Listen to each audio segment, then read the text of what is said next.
إن الحمد لله نحمده ونستعينه ونستغفره ونعوذ بالله من شرور أنفسنا وسيئات أعمالنا من يهده الله فلا مضل له ومن يضلل فلا هادي له وأشهد أن لا إله إلا الله وحده لا شريك له وأشهد أن محمدا عبده ورسوله أما بعد فإن أصدق الحديث كتاب الله تعالى وخير الهدي هدي محمد صلى الله عليه وسلم وشر الأمور محدثاتها وكل محدثة بدعة وكل بدعة ضلالة وكل ضلالة في النار أما بعد.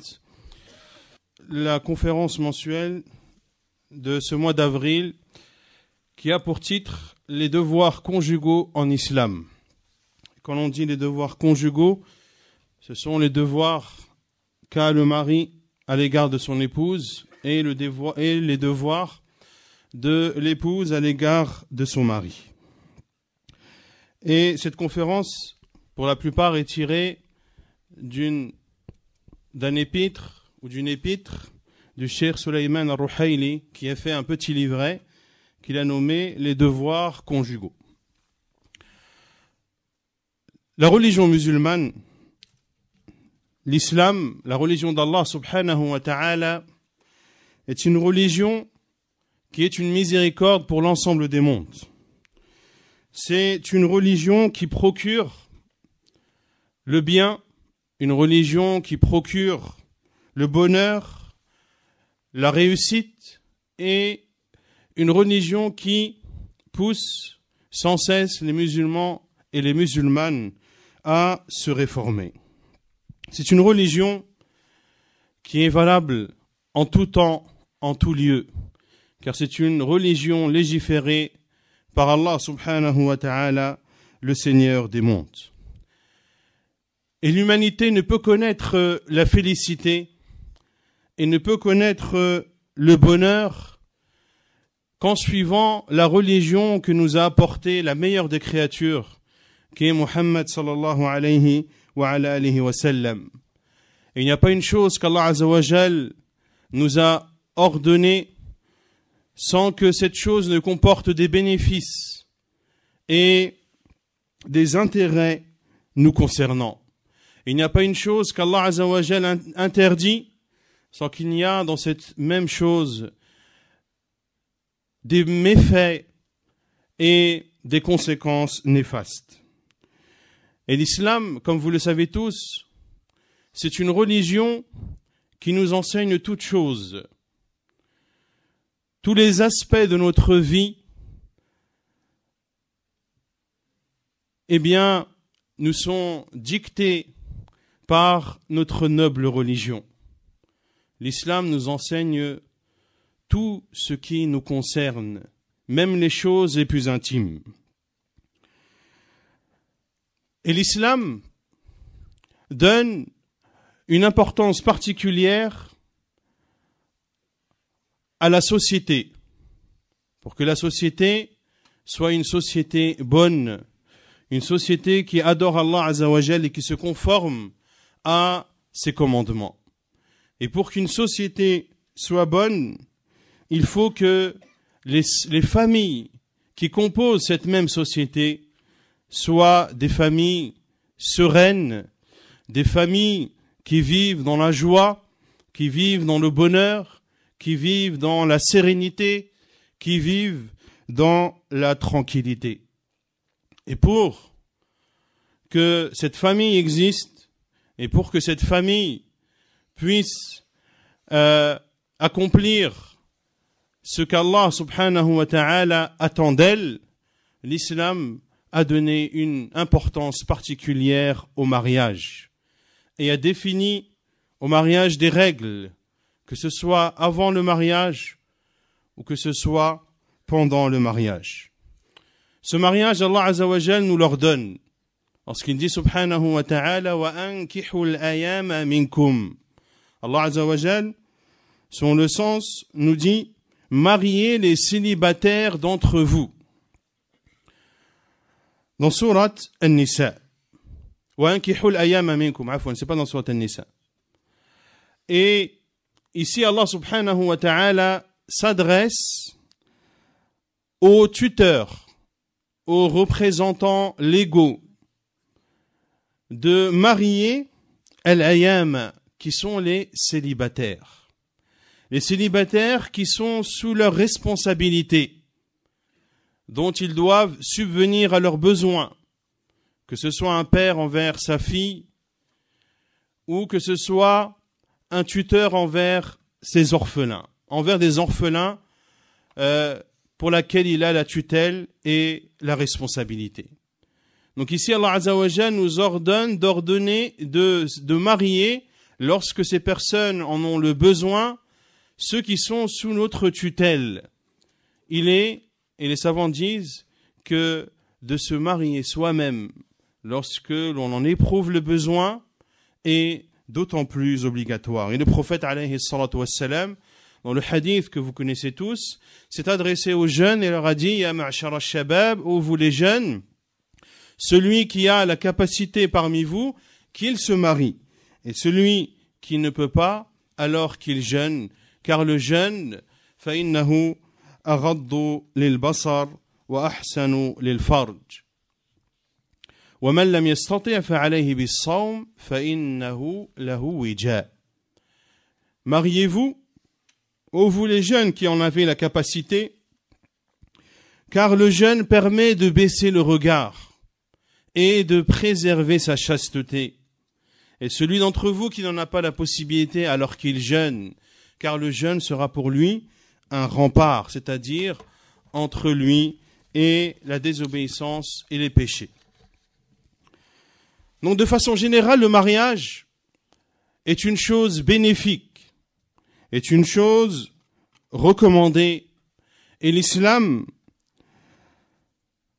a fait en sorte que l'affection existe entre les époux. Le mariage donc en islam est un mariage qui est plein d'affection, plein de miséricorde, de compassion. Le mariage en islam est plein d'amour, plein de sérénité et d'apaisement. Il faut savoir, mes frères et sœurs, que le mariage en islam, ce n'est pas un contrat qu'il y a entre deux personnes uniquement. Ce n'est pas quelque chose de purement administratif. Non. L'islam, le musulman et la musulmane, lorsqu'ils se marient, le mariage n'est pas dénué de sentiments. Lorsque l'on se marie, l'on sait que ce mariage doit nous procurer des sentiments, doit faire en sorte que l'on éprouve de l'amour envers l'autre, que l'on éprouve de l'apaisement et de la sérénité. Allah subhanahu wa ta'ala dit dans Surat Ar-Rum: وَمِنْ آيَاتِهِ أَنْ خَلَقَ لَكُم مِّنْ أَنفُسِكُمْ أَزْوَاجًا لِتَسْكُنُوا إِلَيْهَا وَجَعَلَ بَيْنَكُم مَّوَدَّةً وَرَحْمَةً. Allah Azza wa Jalla dit selon le sens, et parmi ces signes, parmi les signes d'Allah subhanahu wa ta'ala, il a créé de vous et pour vous. Car la femme a été créée de l'homme. Hawa a été créée de Adam alayhi salam. Il a créé de vous, pour vous, des épouses, pour que vous viviez en tranquillité avec elles. Et parmi les signes d'Allah, et il a mis entre vous de l'affection et de la bonté. Ainsi, si les gens et si les musulmans mettaient en application les recommandations de leur religion musulmane, eh bien, cette affection serait toujours présente dans le couple. Et chacun des époux donnerait à l'autre les devoirs qui sont les siens, et ainsi la vie conjugale serait une vie pleine de bonheur, pleine de joie, et ceci de façon pérenne et continue. Concernant les devoirs conjugaux que l'homme a vis-à-vis de son épouse ou que la femme a vis-à-vis de son époux, ils sont de différentes sortes et interviennent à différents moments. Les droits commencent déjà avant même le mariage. Les droits commencent avant même le mariage. Ainsi, la première étape avant le mariage, c'est la demande en mariage. C'est d'aller de se rendre chez la famille de la femme afin de voir celle-ci, de la demander officiellement en mariage. Et lorsque l'on dit al-khitbah, c'est de demander en mariage, mais cela n'engage rien. Tu demandes officiellement et tu exprimes ton désir et ton souhait de vouloir te marier avec cette personne, et c'est ainsi que tu te rends pour aller la rencontrer chez sa famille. Le choix de l'époux et de l'épouse doit être basé en premier lieu sur la religion et le bon comportement. Ce qui doit donc pousser un homme à se marier avec une femme, c'est tout d'abord sa religion et son bon comportement. Et vice-versa, ce qui doit pousser une femme à se marier avec un homme, c'est la religion de celui-ci et c'est le comportement de celui-ci également. Lorsque la religion n'est pas présente, lorsque la personne n'applique pas sa religion comme il se doit, lorsqu'elle est manquante vis-à-vis des devoirs qu'Allah Azza wa Jal lui a ordonnés, et lorsqu'elle commet les interdits, lorsqu'elle outrepasse les limites qu'Allah Azza wa Jal a fixées, eh bien, il n'y a plus de bien à se marier avec cette personne. Même si tu trouves en cette personne de nombreuses motivations pour te marier avec elle, comme la beauté par exemple. La beauté, lorsqu'elle est dénuée de religion, n'est d'aucune utilité lorsqu'il s'agit de faire face aux difficultés de la vie conjugale. De même que les biens, que l'argent n'apporte pas de bénéfices lorsqu'il n'est pas accompagné de religion. Également la famille n'apporte pas de bénéfices dans la vie conjugale lorsque ton époux ou ton épouse n'applique pas sa religion convenablement. Et vous connaissez tous le proverbe, l'argent ne fait pas le bonheur. En islam, rien ne fait le bonheur si cette chose n'est pas accompagnée par la religion. Que ce soit la beauté, que ce soit le haut rang de la lignée, que ce soit l'argent abondant que la personne a, cela n'apporte aucun bénéfice lorsque cette personne ne craint pas son Seigneur subhanahu wa ta'ala et lorsque, en plus de la religion, la personne n'est pas dotée de bons comportements. Car la vie conjugale est un long chemin. Lorsque les personnes se marient, elles se marient pour vivre ensemble jusqu'à la fin de leur jour. Et cette relation longue a besoin à la fois d'être fortifiée et renforcée et à la fois d'être entretenue pour qu'elle soit la plus pérenne et la plus stable possible. Et cela ne peut avoir lieu que lorsque les deux personnes suivent et appliquent correctement leur religion et lorsqu'elles sont dotées d'un bon comportement. Le prophète sallallahu alayhi wa sallam nous cite dans le hadith authentique rapporté par Al-Bukhari et Muslim les 4 choses qui motivent la personne pour se marier avec une femme. Il nous dit sallallahu alayhi wa sallam, on épouse une femme pour 4 choses, son argent, sa famille, sa beauté ou sa religion. Mets la main, le prophète sallallahu alayhi wa sallam nous dit, mets la main sur celle qui a la religion, que tes mains t'appauvrissent. Taribat yadak. Les savants ont dit que cette parole du prophète sallallahu alayhi wa sallam talibat yadak, ce n'est pas une invocation contre la personne. Car le prophète sallallahu alayhi wa sallam nous dit de prendre et de mettre la main sur celle qui a la religion. Pourquoi alors le prophète sallallahu alayhi wa sallam invoquerait contre celui qui aurait pris cette femme qui est dotée avant tout de religion? Non, ce qui est voulu, comme on dit les savants, c'est l'encouragement du prophète sallallahu alayhi wa sallam à privilégier et à faire en sorte que le critère primordial et le premier est la religion. Et dans l'autre hadith, le prophète sallallahu alayhi wa sallam nous dit لِيَتَّخِذْ أَحَدُكُمْ قَلْبًا شَاكِرًا وَلِسَانًا ذَاكِرًا وَزَوْجَةً مُؤْمِنَةً تُعِينُ أَحَدَكُمْ على أمر الآخرة.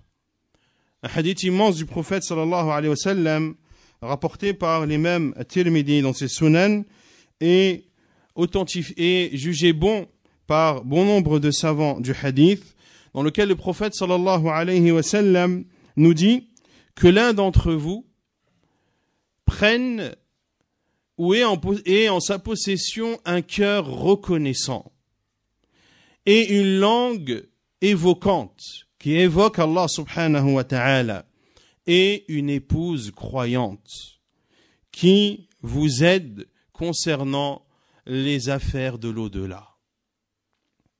Ainsi, il y a trois choses, lorsqu'elles sont réunies en toi, eh bien, c'est le bien entier qui est réuni en toi. Le fait que tu aies un cœur reconnaissant, que tu sois reconnaissant envers Allah subhanahu wa ta'ala, ton créateur, qui t'a comblé de bienfaits innombrables, que tu sois reconnaissant également envers les gens qui te font du bien et qui t'apportent de bonnes choses, que ta langue ne cesse d'évoquer son Seigneur subhanahu wa ta'ala, de purifier Allah azza wa jal de tout défaut, de glorifier Allah subhanahu wa ta'ala et d'exprimer sa gloire et sa grandeur. Et également d'avoir une femme croyante, une femme pieuse, une femme qui craint Allah subhanahu wa ta'ala, une femme qui t'aide à œuvrer ici-bas pour l'au-delà.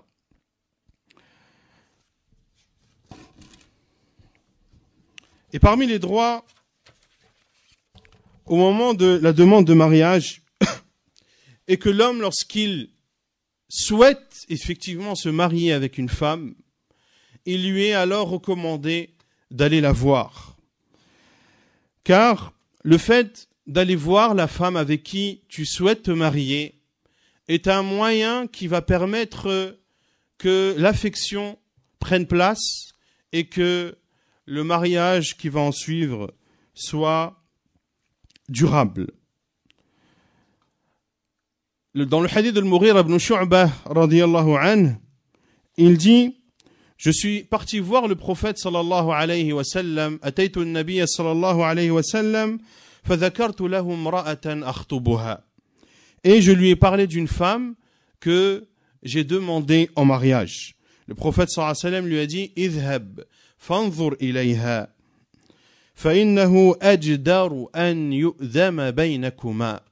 Le prophète sallallahu alayhi wa sallam lui a dit: va la voir, car cela est plus propice à ce que la relation qui va devenir par la suite soit durable.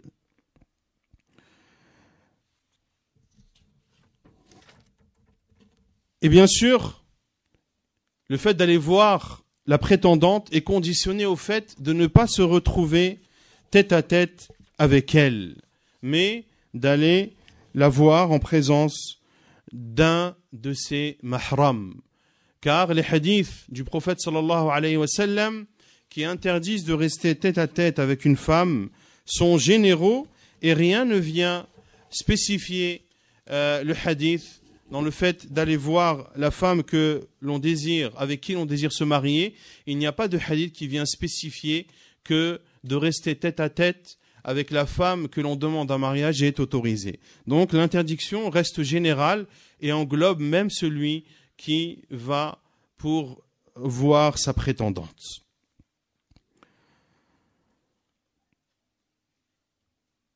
Et ceci à condition de vouloir se marier avec elle et sincèrement de vouloir la demander en mariage.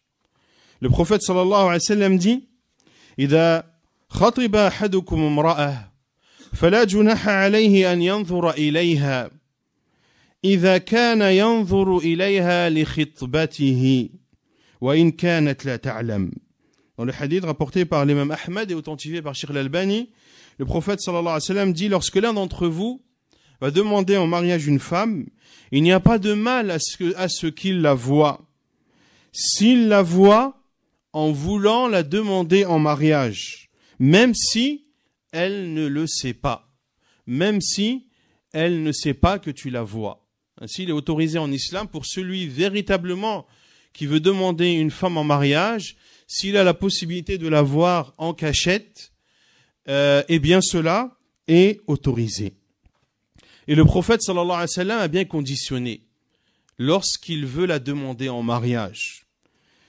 Il ne doit pas la regarder pour, entre guillemets, se rincer les yeux, ni aller la voir pour tester et voir ce que c'est qu'une muqabala, ou de la voir pour éprouver quelconque plaisir. Mais il doit être véridique dans ses paroles et il doit être véridique dans sa démarche.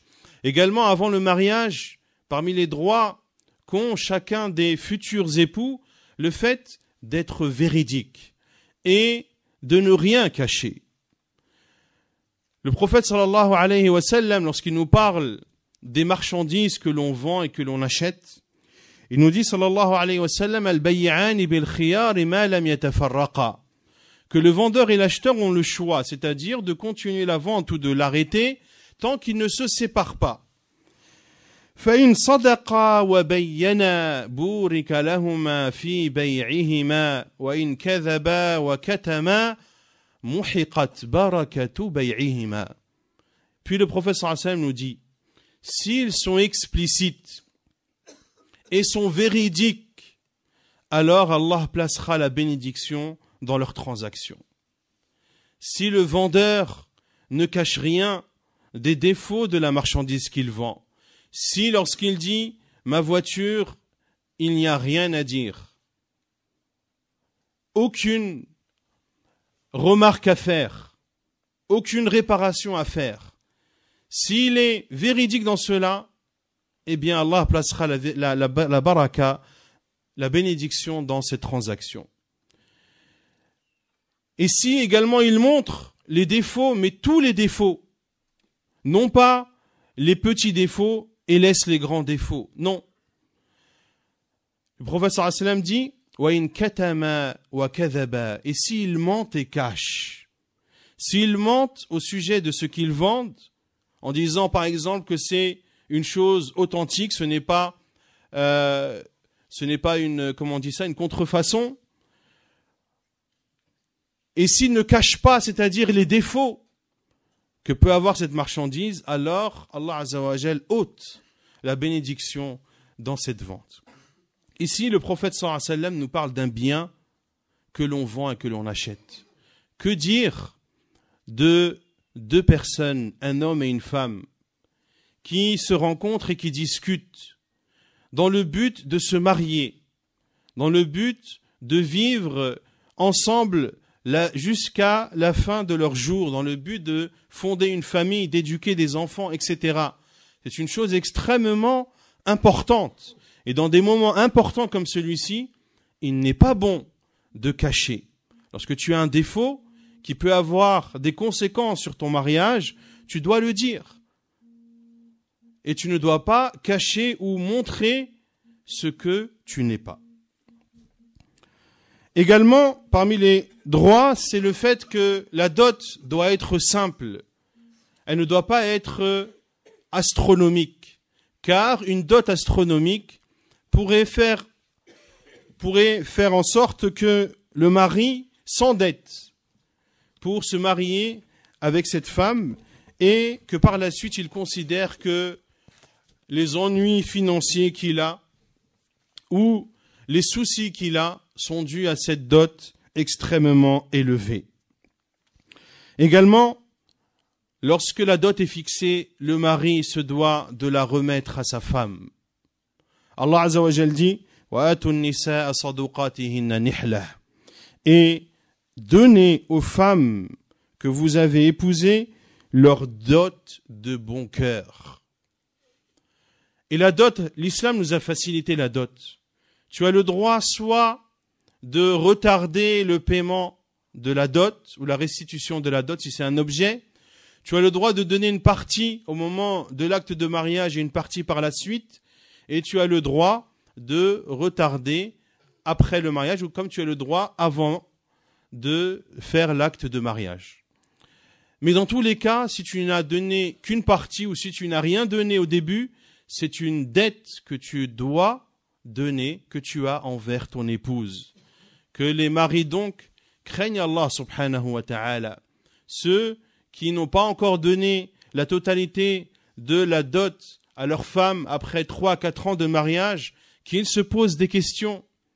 Et ceux qui se sont mariés avec des femmes et qui ont consommé le mariage, puis ont divorcé d'elles sans leur donner leurs droits et sans leur donner la totalité de leur dot, qu'ils craignent Allah subhanahu wa ta'ala et qu'ils sachent qu'Allah subhanahu wa ta'ala les jugera le jour du jugement et que cette femme lésée demandera son droit devant Allah subhanahu wa ta'ala.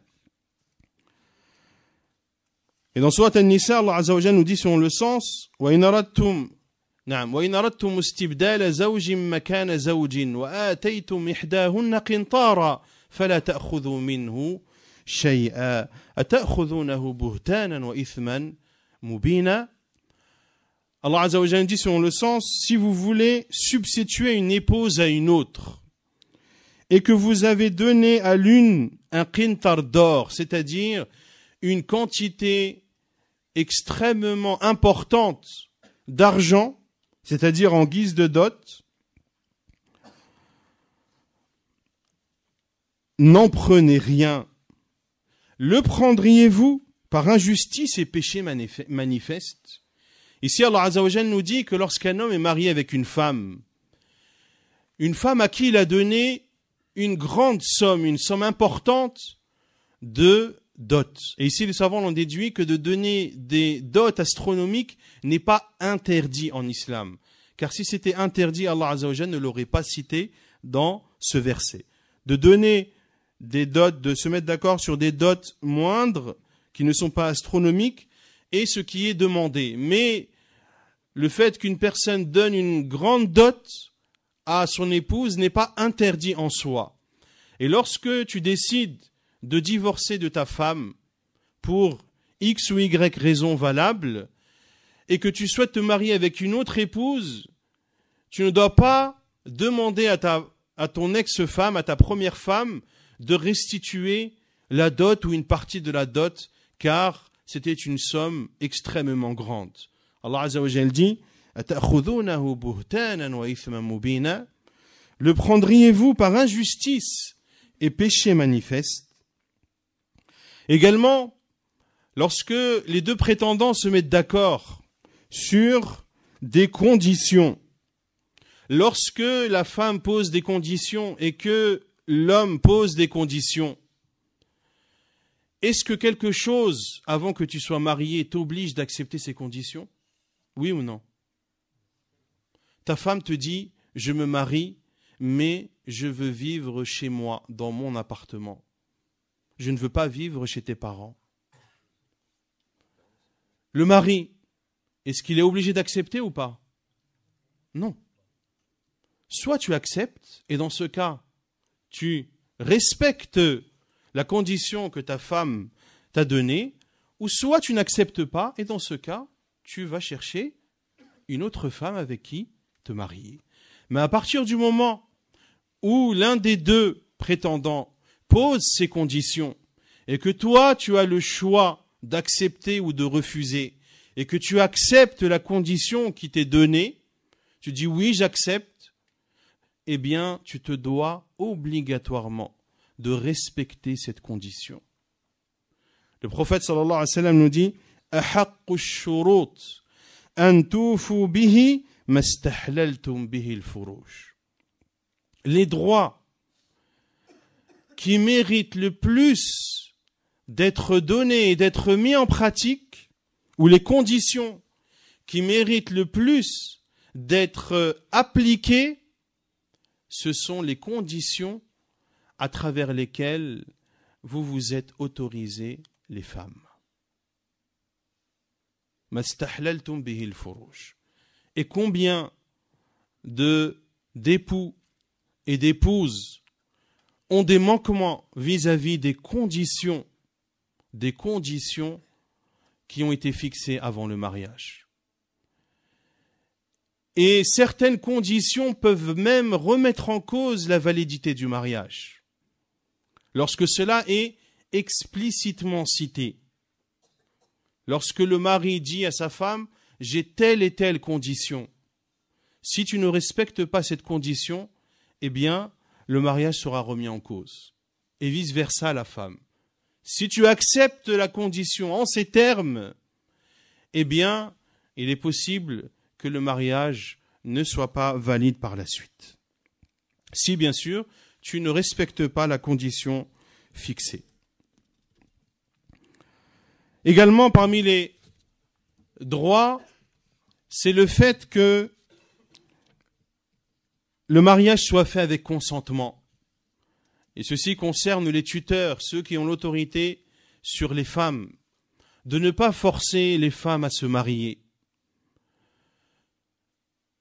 Certains parents forcent leurs filles à se marier avec telle et telle personne, qu'ils craignent Allah subhanahu wa ta'ala.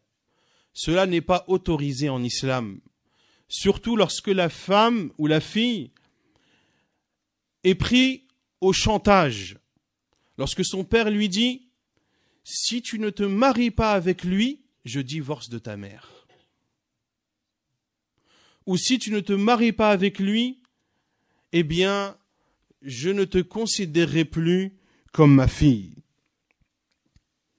Que les parents craignent Allah subhanahu wa ta'ala et qu'ils n'obligent pas leur fille à se marier avec un homme qu'elle ne souhaite pas. Le prophète sallallahu alayhi wa sallam nous dit لا تنكح الثيب حتى تستأمر ولا البكر إلا بإذنها قالوا يا رسول الله وما إذنها قال أن تسكت.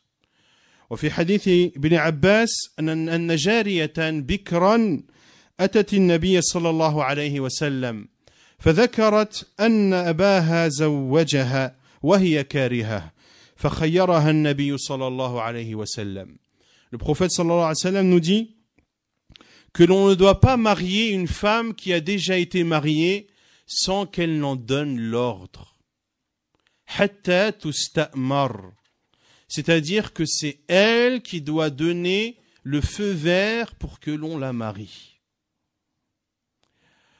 Et celle qui n'a jamais été mariée, l'on ne doit la marier qu'après son consentement.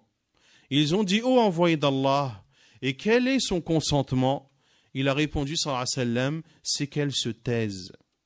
Lorsque son père lui dit, est-ce que l'homme avec qui tu as parlé, l'homme que tu as vu, est-ce que tu veux te marier avec lui? Si elle se tait, cela est considéré comme un consentement. Et si elle ne veut pas, elle doit explicitement exprimer son refus. Et dans le hadith d'Abdullah ibn Abbas, une femme vierge est venue voir le prophète sallallahu alayhi wa sallam et lui a informé que son père l'a mariée de force. Le prophète sallallahu alayhi wa sallam lui a donné le choix de rester ou de partir, de rester avec ce mari ou de se séparer de lui.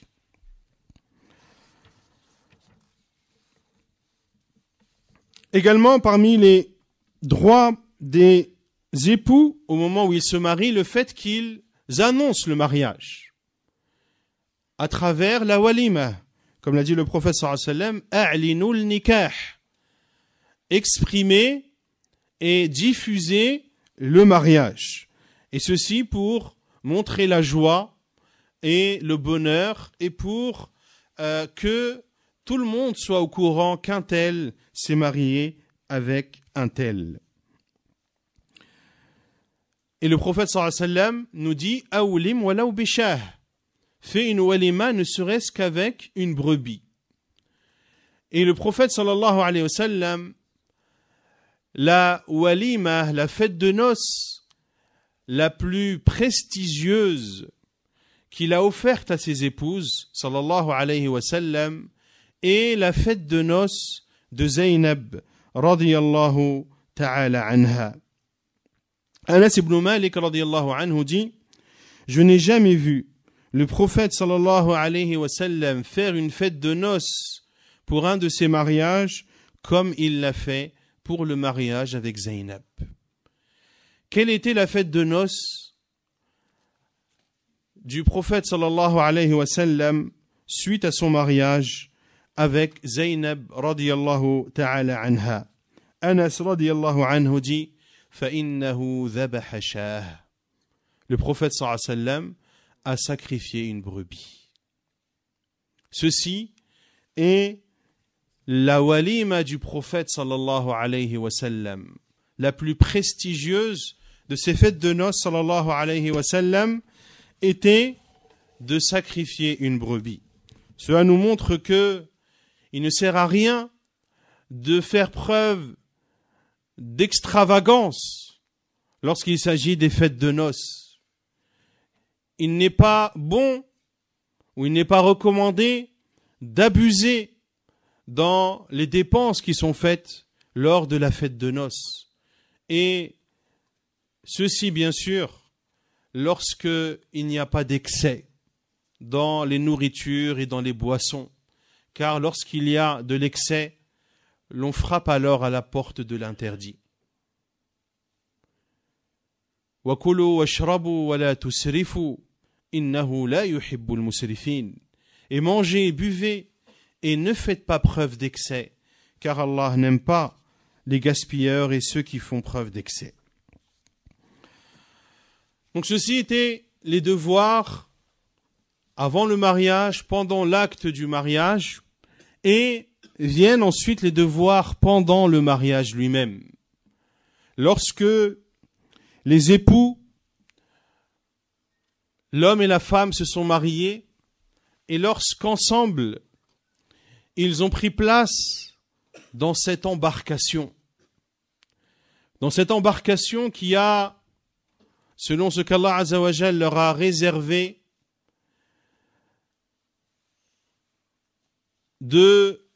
un long moment de navigation. Il y a devant eux une mer et un océan à perte de vue, des vagues qui peuvent être violentes.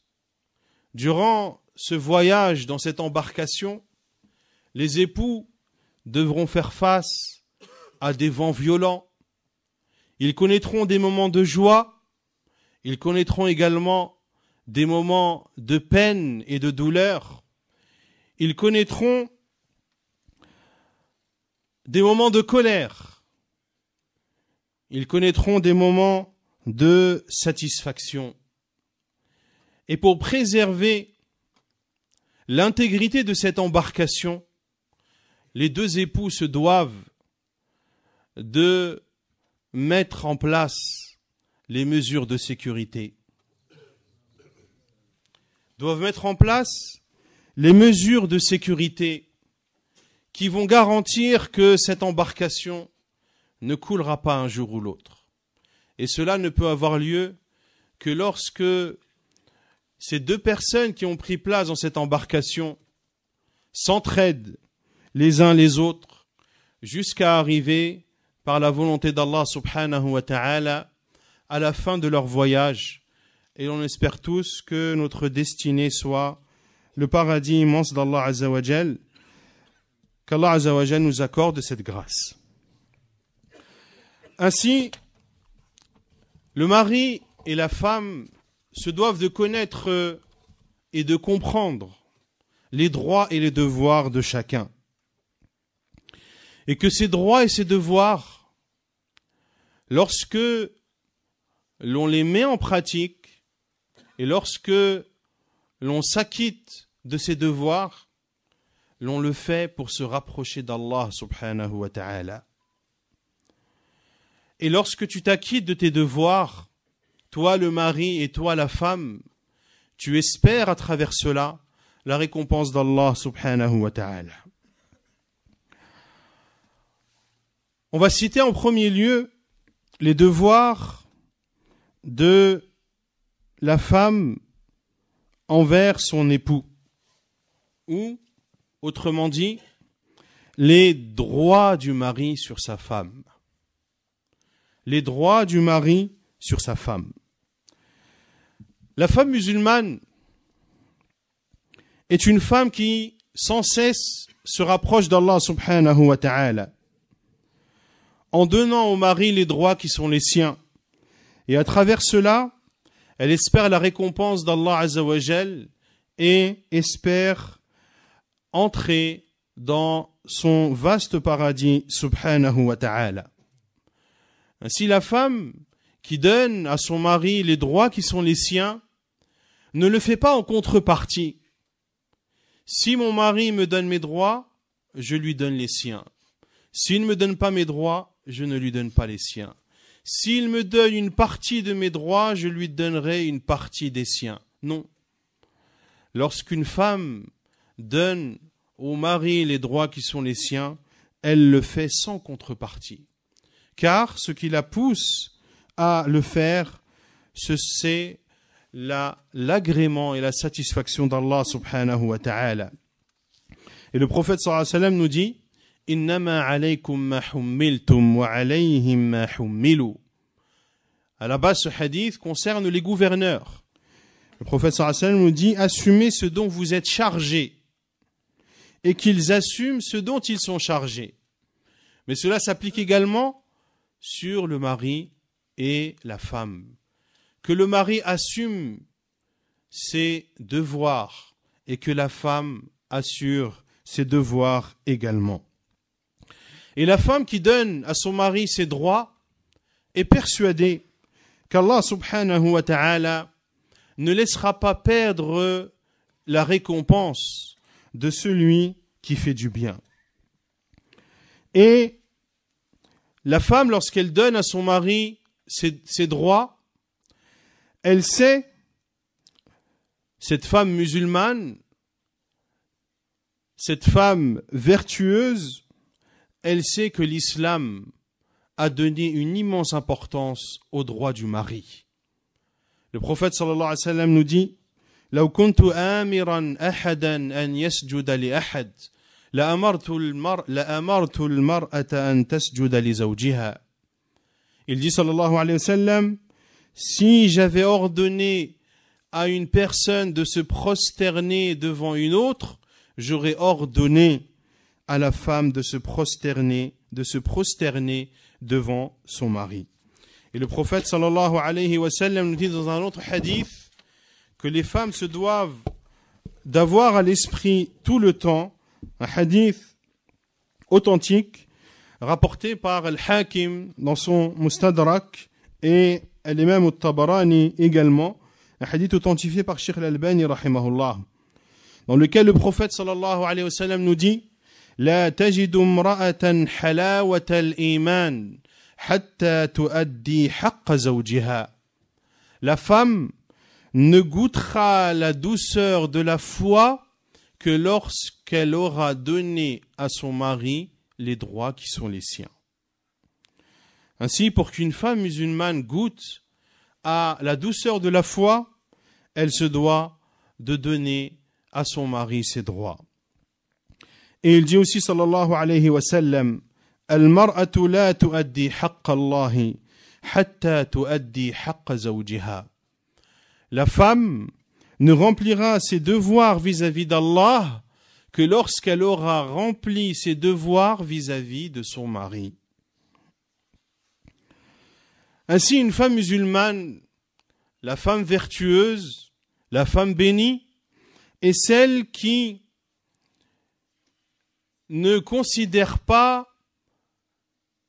trop en faire vis-à-vis de son mari, car elle sait que le prophète sallallahu alayhi wa sallam nous dit que quel que soit ce que la femme fait pour son mari, quelles que soient les choses qu'elle fait, quels que soient les droits qu'elle donne à son mari, elle n'aura pas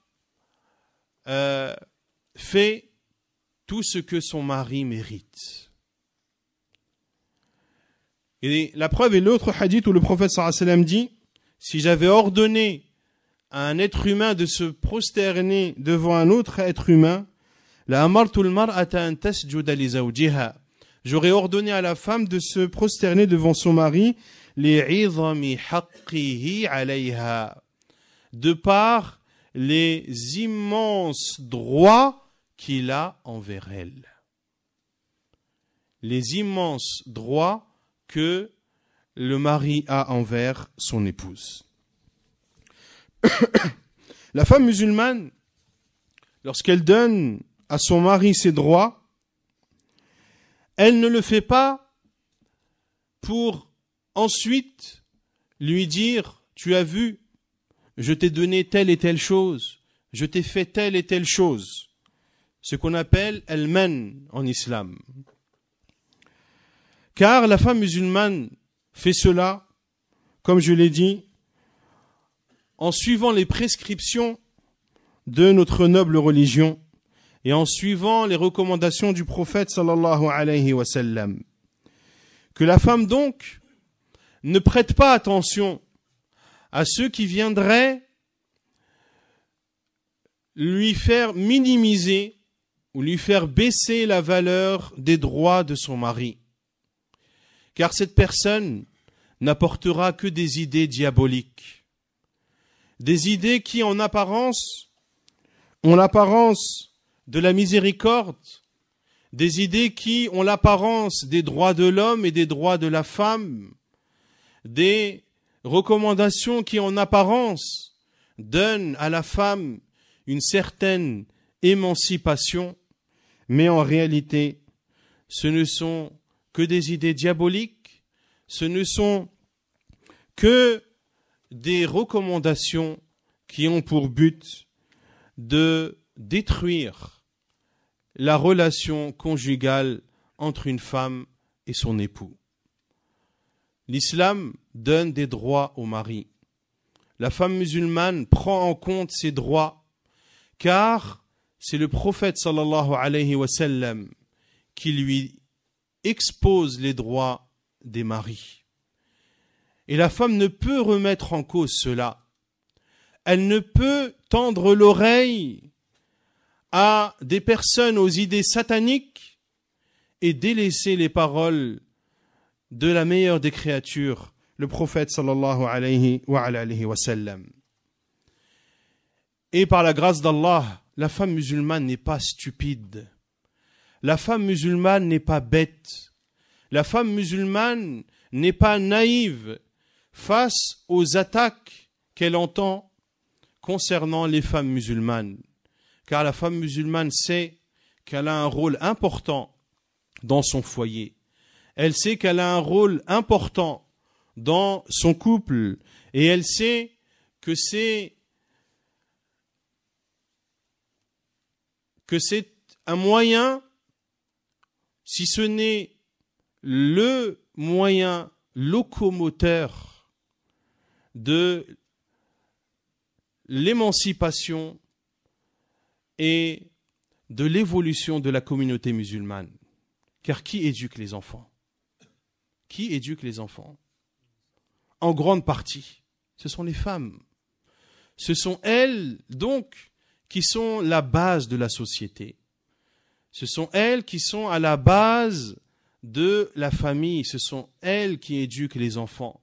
Ces enfants qui seront par la suite les élites des musulmans. Ces enfants qui par la suite prendront différentes responsabilités.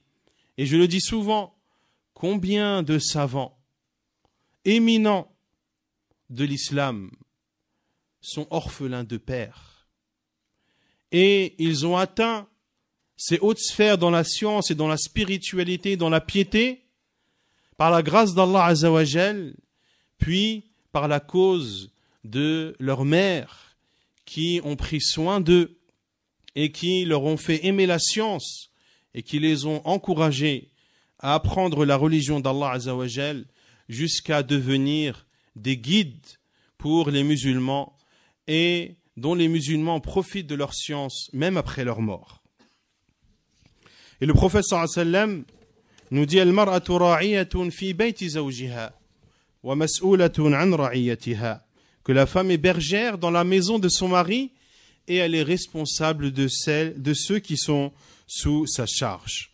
Également, les droits du mari sont que la femme se doit de lui obéir.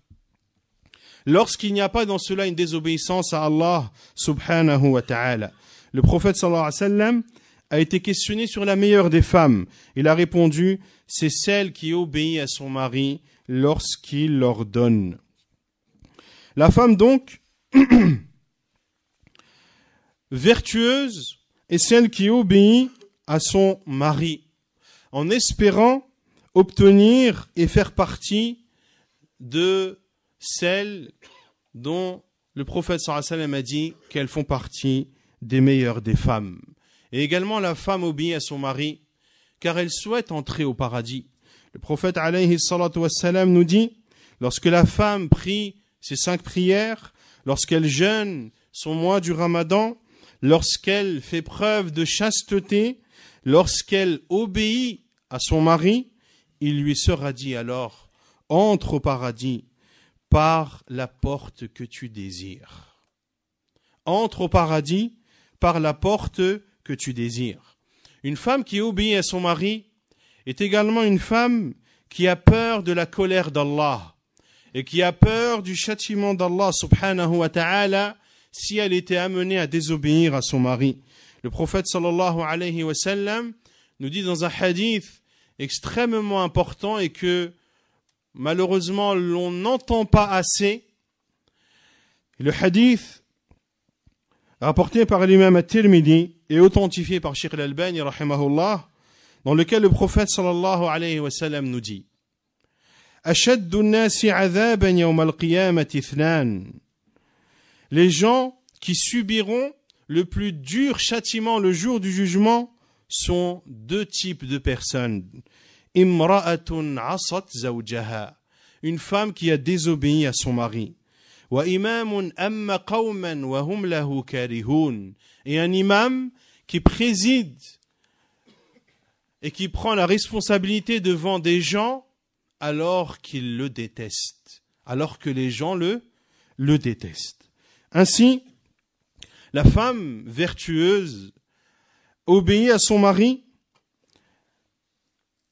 en espérant la récompense d'Allah et en redoutant la colère et le courroux d'Allah subhanahu wa ta'ala. Et bien sûr, la femme, lorsqu'elle obéit à son mari, elle lui obéit dans l'obéissance à Allah azza wa jal. Lorsque son mari lui ordonne une chose interdite, elle ne doit pas lui obéir. Comme si par exemple le mari demande à son épouse de lui permettre de jouir d'elle de façon interdite, elle ne doit pas lui obéir. Lorsque son mari demande par exemple à sa femme de s'embellir de façon interdite, elle ne doit pas lui obéir. Lorsqu'il lui dit par exemple épile tes sourcils, ou lorsqu'il lui dit porte une perruque, ou toute autre forme d'embellissement qui sont interdits en islam, la femme ne doit pas lui obéir. Également, parmi les droits du mari, le fait que la femme se doit d'être reconnaissante envers son mari et ne doit pas faire preuve d'ingratitude à l'égard de lui. Car le prophète sallallahu alayhi wa sallam a dit La yanzuru Allahu ila imra'atin la tashkuru li zawjiha wa hiya la tastaghni anhu. Dans le hadith authentique apporté par l'imam An-Nasa'i, le prophète sallallahu alayhi wa sallam a dit Allah ne regarde pas une femme qui n'est pas reconnaissante envers son mari alors qu'elle ne peut se passer de lui. Elle ne peut se passer de son mari, car s'il ne lui donne pas, elle n'a pas, et elle n'est pas, et en même temps, elle n'est pas reconnaissante envers son mari. La femme donc musulmane pieuse, vertueuse, est celle qui ne fait pas preuve d'ingratitude envers son mari. C'est celle qui s'efforce, celle qui s'auto-éduque à être reconnaissant envers son mari.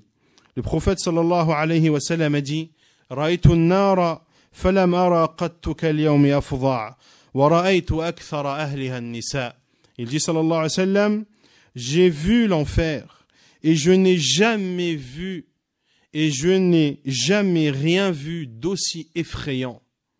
Et j'ai vu que la plupart de ceux qui peuplaient l'enfer étaient les femmes. Qalu bima ya Rasulallah. Ils ont dit à cause de quoi, ô envoyé d'Allah? À cause de quoi ceux qui peupleront le plus l'enfer seront les femmes? Il a dit sallallahu alayhi wa sallam bi kufrihin. Parce qu'elles mécroient. Qila yakfurna billah. Ils ont dit, mécroient-elles en Allah? Le prophète sallallahu alayhi wa sallam a dit, yakfurna al-ashir wa yakfurna al-ihsan. Law ahsanta ila ihdahunna ad-dahra kullah thumma ra'at minka shay'an qalat ma ra'aytu minka khayran qat. Puis le prophète sallallahu alayhi wa sallam a dit, elles mécroient en le bon traitement de l'époux, en le bon traitement que l'époux leur donne. Elles mécroient envers la bienfaisance dont elles bénéficient. Si tu es bienfaisant envers elles toute leur vie, puis qu'elles voient en toi une chose néfaste ou qu'elles voient en toi une chose mauvaise, elle dit, je n'ai jamais rien vu de bon en toi. Également, parmi les droits du mari envers son épouse, c'est que son épouse doit faire en sorte de ne pas provoquer la colère de son mari et doit faire en sorte de ne pas s'énerver également, elle, contre son mari. Et ce doit être une femme qui revient vers son mari lorsqu'elle s'énerve ou lorsque lui s'énerve et faire en sorte de le satisfaire. Le prophète sallallahu alayhi wa sallam nous dit dans le hadith de Ka'b ibn Ujrah que le prophète sallallahu alayhi wa sallam dit Ala ukhbirukum bi nisaikum min ahli al-jannah. Voulez-vous que je vous informe de vos femmes qui feront partie des gens du paradis? Puis il a dit sallallahu alayhi wa sallam Al-wadoud al-waloud al-aoud. Il a dit sallallahu alayhi wa sallam celle qui fait preuve d'affection envers son mari, celle qui est féconde et celle qui est aoud. Puis le prophète sallallahu alayhi wa sallam a dit allati idha zulimat qalat hadhihi yadi fi yadik la adhuqu ghamdan aw ghumdan hatta tarda. Al-aoud. Puis le prophète sallallahu alayhi wa sallam a dit, pour expliquer ce que signifie al-aoud, c'est celle qui, lorsqu'elle est offensée, lorsque son mari lui fait du mal, lorsque son mari est injuste envers elle. On ne parle pas ici d'une femme qui est injuste envers son mari, mais de celle envers qui le mari est injuste. Celle dont le mari est injuste envers elle, puis elle lui dit, voici, elle le prend par la main, et elle lui dit, voilà ma main dans la tienne. Je ne peux dormir que lorsque tu seras satisfait. Je ne pourrai dormir que lorsque tu seras satisfait.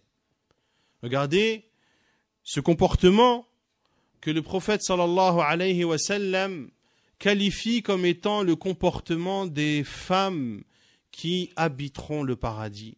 Celle qui, lorsqu'elle est offensée, revient vers son mari et met en œuvre les causes qui vont permettre à la situation de s'apaiser et à son mari d'être satisfait, même si elle est offensée à la base. Que dire lorsque c'est la femme qui est injuste? Et le prophète sallallahu alayhi wa sallam nous dit 3 types de personnes, leur prière ne dépassera pas leurs oreilles. Et parmi ces types de personnes, une femme qui dort alors que son mari est courroucé contre elle. Ainsi, la femme musulmane, la femme vertueuse, c'est celle qui, lorsqu'elle est en colère contre son mari, ne quitte pas le lit conjugal. Elle ne s'éloigne pas de lui même si elle est en colère contre lui, car elle sait que le prophète sallallahu alayhi wa sallam a dit, lorsqu'une femme passe la nuit à l'écart du lit conjugal, les anges la maudissent jusqu'à ce qu'elle retourne. Que dire de certaines femmes, je ne vais pas dire toutes les femmes, mais que dire de certaines femmes de nos jours qui, à la moindre altercation avec son mari, comme on dit, elle prend ses clics et ses claques et retourne chez sa mère pour y passer quelques jours. Et bien sûr, dans la maison de sa mère, qu'est-ce qu'elle trouvera? Elle trouvera le soutien, elle trouvera l'encouragement à rester ici le plus de temps possible. Elle fera la famille, illa man rahimallah, sauf les familles qui craignent Allah Azza wa Jal et qui veulent véritablement le bien pour leurs filles, des familles qui vont encourager la femme à persister dans cette démarche, des familles qui ne vont pas exhorter cette femme en lui disant que ce qu'elle a fait est interdit en islam, non seulement qu'elle a quitté le lit, non pas qu'elle ait quitté le lit conjugal seulement, mais qu'elle ait, yarhamukallah, quitté le foyer conjugal carrément. Et bien sûr, certaines familles vont priver le mari du droit qui est le sien d'aller voir sa femme dans la maison de ses parents, etc., etc. Que cette femme, ou que ce type de femme, ou que les femmes qui ont tendance à agir de la sorte, aient toujours à l'esprit la parole du prophète sallallahu alayhi wa sallam, et c'est un hadith authentique rapporté par Al-Bukhari et Muslim, qu'une femme, lorsqu'elle passe la nuit à l'écart de son lit conjugal, du lit conjugal, que les anges la maudissent, wal'iyadhu billah, jusqu'à ce qu'elle retourne. Parmi les droits du mari envers sa femme, c'est que sa femme fasse preuve d'affection envers lui. Et on l'a vu tout à l'heure, le verset de Rome, où Allah Azza wa Jal dit son le sens, et il a mis entre vous de l'affection et de la beauté, et de la bonté. La femme fait preuve d'affection envers son mari par la parole, par les gestes, et il est autorisé à la femme de faire preuve d'affection exagérée à l'égard de son mari. Que signifie faire preuve d'affection exagérée?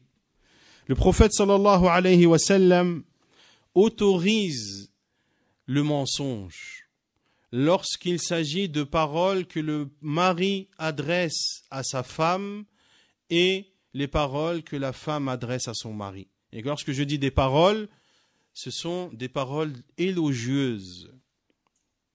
Qu'il est autorisé à la femme de mentir et d'exagérer en disant par exemple que son mari est l'homme le plus pieux du monde, que jamais elle n'a connu d'homme aussi correct, aussi respectueux des droits de son épouse, alors que... Vous avez compris. Ceci, le prophète sallallahu alayhi wa sallam autorise ce type de mensonge afin que la relation et que la vie conjugale puisse être pérenne et être la plus agréable possible. Car qui dirait le contraire que d'écouter des belles paroles le concernant de la part de son épouse n'est pas une chose agréable.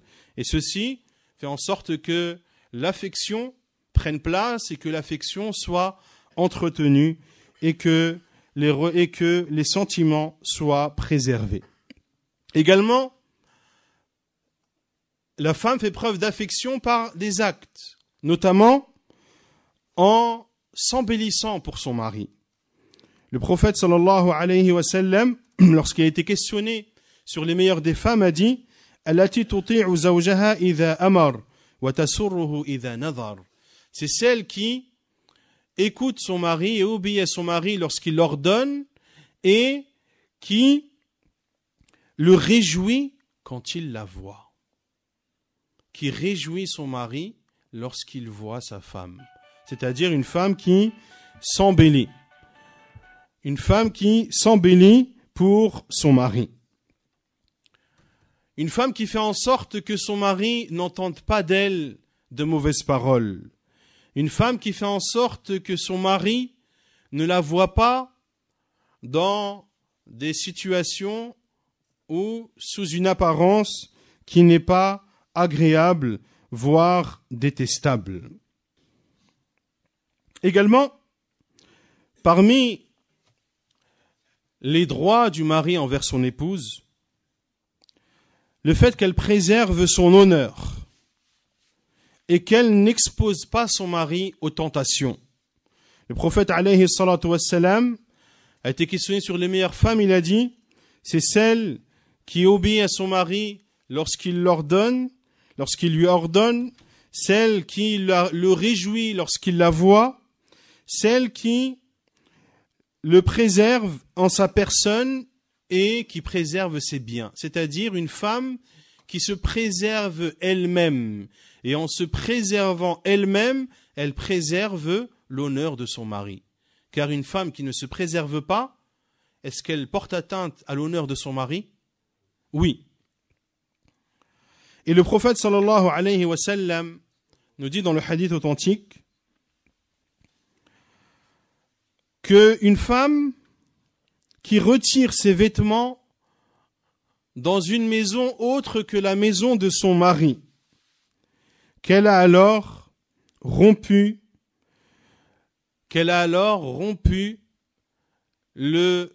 l'habit ou le voile ou le rempart entre elle et Allah. Que signifie ce hadith du prophète sallallahu alayhi wa sallam? Ici, le prophète sallallahu alayhi wa sallam interdit à une femme de se dévêtir dans une maison autre que celle de son mari. Et les savants ont dit qu'il y a exception à cela lorsque, par exemple, le couple réside temporairement dans une autre maison. En ce cas, il est autorisé à la femme de s'y dévêtir. Ou lorsque, par exemple, la femme va chez ses parents avec l'autorisation de son mari, dans ce cas, il lui est aussi autorisé de se dévêtir. Mais, en dehors de cela, il est interdit à une femme de se dévêtir. Pourquoi? Car il y a un risque que d'autres hommes puissent la voir. Et le prophète sallallahu alayhi wa sallam nous dit qu'une femme qui enlève ses vêtements dans une autre maison que celle de son mari, eh bien, qu'elle a déchiré le rempart entre elle et Allah.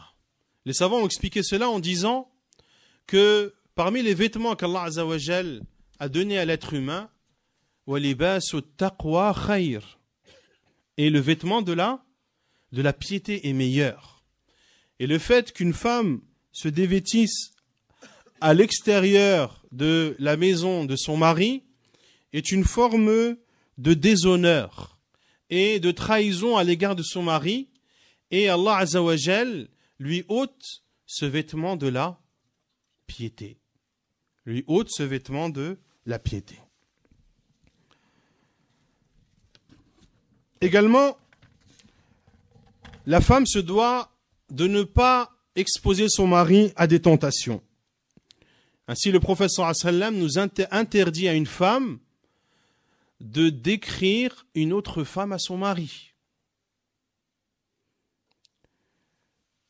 كأنه ينظر إليها, comme le dit sallallahu alayhi wa sallam, il est interdit à une femme de décrire une autre femme qu'elle aurait vue à son mari et qu'elle le décrive comme s'il voyait cette femme. Et ceci est une tentation pour le mari. Que dire de celles qui prennent en photo des femmes et qui, sans pudeur, sans honte, sans crainte d'Allah Azza wa Jal, montrent ces photos à d'autres femmes. Également, lorsque la femme demande à son mari de faire rentrer la télévision chez elle, parce qu'elle s'ennuie et elle ne sait plus quoi faire de ses journées. Le fait de demander à ton mari d'entrer la télévision à la maison, le fait d'exposer ton mari à tomber sur des femmes qui ne sont pas voilées, qui sont embellies, etc., etc. Cela est une tentation pour toi, c'est-à-dire cette femme qui demande cela à son mari, et c'est une tentation également pour son mari. Ou lorsque la femme demande au mari de s'abonner à telle et telle revue ou tel et tel magazine qui comporte des photos de femmes non voilées, etc., cela est une porte de tentation que la femme ouvre devant son mari et elle se doit de les fermer au plus vite. Également, la femme se doit de préserver les secrets de son mari et de ne les divulguer à personne, ni même à sa mère, ni même à ses sœurs, ni même à son amie la plus intime. Et ici, une parenthèse,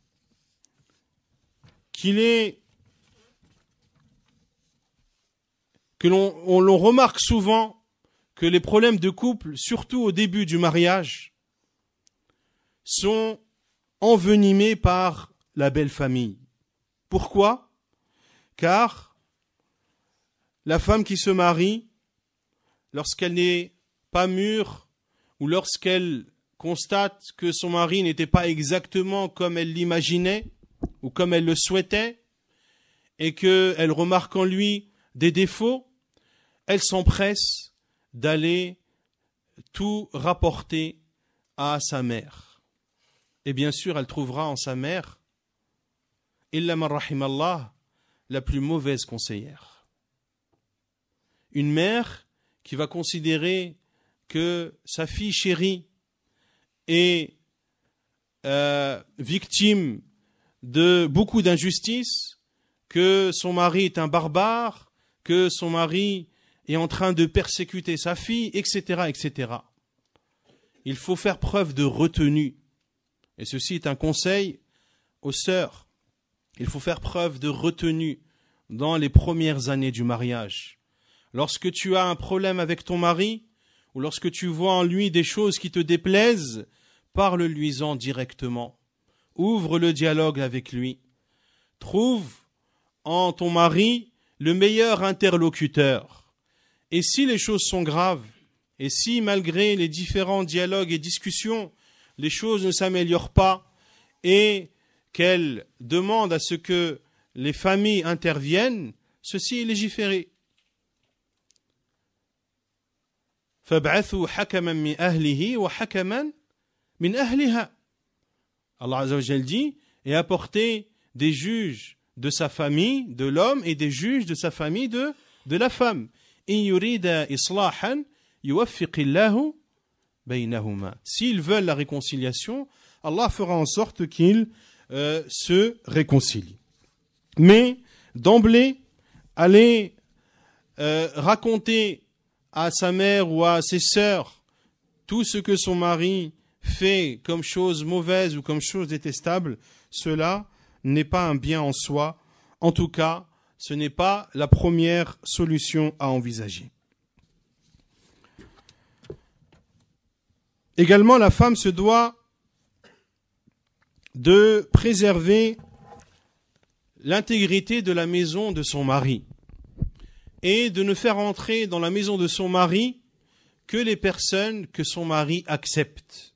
Il dit sallallahu alayhi wa sallam, amma haqqukum ala nisaikum fala yu'tin furushakum man takrahun wa la ya'dhanna fi buyutikum liman takrahun. Il dit sallallahu alayhi wa sallam, et quant à vos droits vis-à-vis de vos femmes, c'est le fait qu'elles ne fassent pas rentrer chez vous des personnes que vous détestez. La femme se doit également de préserver les biens de son mari. Et le prophète sallallahu alayhi wa sallam nous dit « La yahillu limra'atin an tu'tiya min mali zawjiha shay'an illa bi'idhnihi » qu'il est interdit à une femme de donner des biens de son mari sans son autorisation. Si son mari lui autorise, eh bien, elle a le droit de dépenser de façon convenable. Et les savants disent qu'il y a 3 types de dépenses.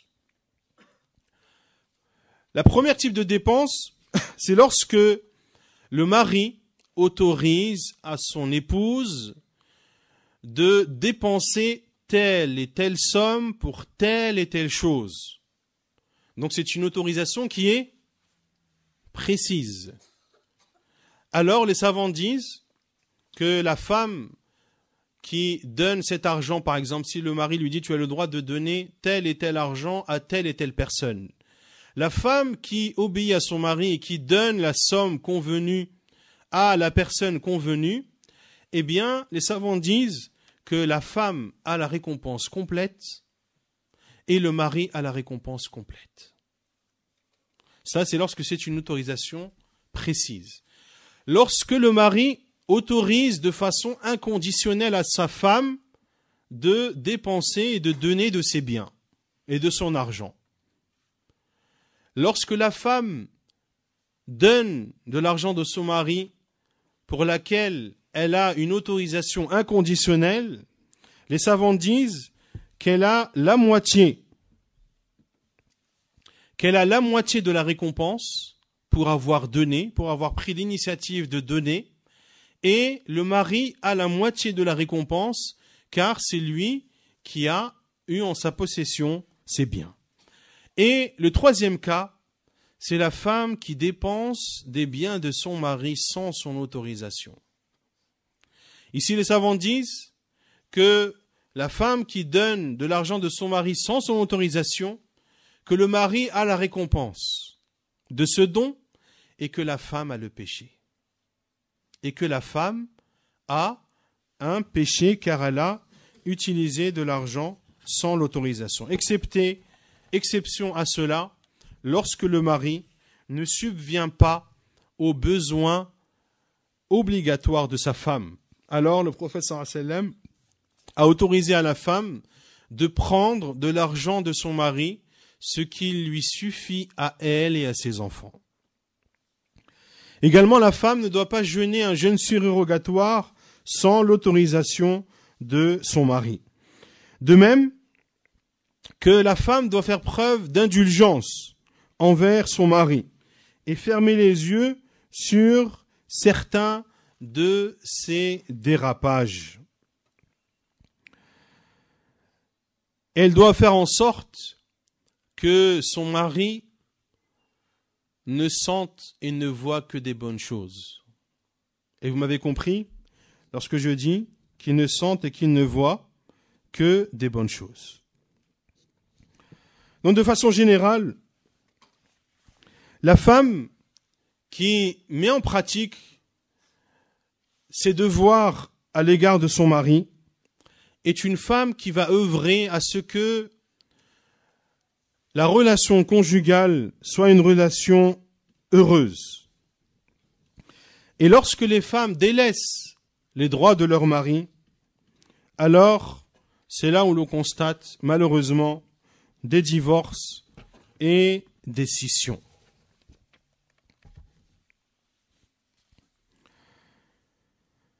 Que les femmes donc fassent preuve de piété à l'égard d'Allah subhanahu wa ta'ala, vis-à-vis d'Allah subhanahu wa ta'ala, et qu'elles se comportent convenablement avec leur mari.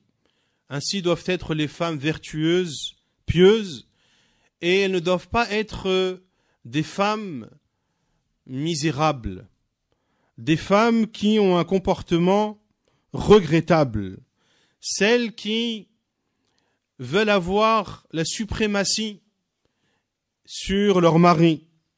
Celle qui, lorsqu'elle demande une chose à son mari qu'il ne peut donner, c'est alors qu'elle le traite d'incapable. Celle qui a le visage constamment renfrogné. Celle qui, lorsqu'elle parle avec son mari, elle ne parle que des maris des autres femmes. Tu as vu le mari d'un tel, il a fait ci, il a fait ça. Et le mari d'un tel, il a fait ci, il a fait ça. Et il est parti avec sa femme à tel et tel endroit. Et ils ont fait telle et telle chose.